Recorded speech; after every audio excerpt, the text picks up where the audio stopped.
68 বলে 135 রান করে বিশ্ব রেকর্ড গড়ল অভিষেক শর্মা। একের পর এক রেকর্ড ভাঙছেন অভিষেক।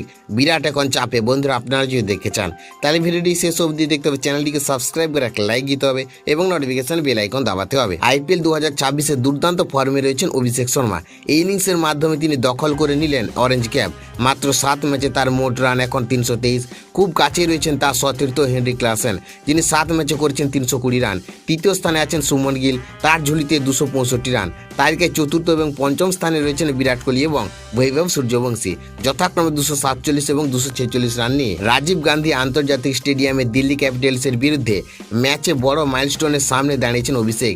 এলিট ক্লাবে ঢুকতে দরকার ছিল মাত্র 59 রান, আর সেই লক্ষ্যই তিনি ছুঁয়ে ফেলেন দারুণ স্টাইলে।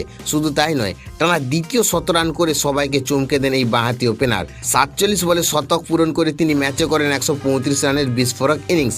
এই ইনিংসের মাধ্যমে ফ্র্যাঞ্চাইজির হয়ে 2000 রানের মাইলস্টোন পেরিয়ে যান অভিষেক। এখন তার মোট রান 2076। এর ফলে তিনি দলের হয়ে চতুর্থ ব্যাটার হিসেবে এই কীর্তি অর্জন করলেন। তালিকায় তার আগে রয়েছেন ডেভিড ওয়ার্নার, শেখর ধাওয়ান এবং কেন উইলিয়ামসন। সবকিছু ঠিকঠাক চললে এই মরশুমে তিনি উইলিয়ামসকে টপকে যেতে পারেন। পাশাপাশি ধাওয়ানের পর দ্বিতীয় ভারতীয় হিসেবে ফ্র্যাঞ্চাইজির হয়ে 2000 রান পূরণ করার নজিরও গড়বেন তিনি। তার এই পারফরমেন্সে নতুন করে আলোড়ন পড়েছে গোটা আইপিএল জুড়ে।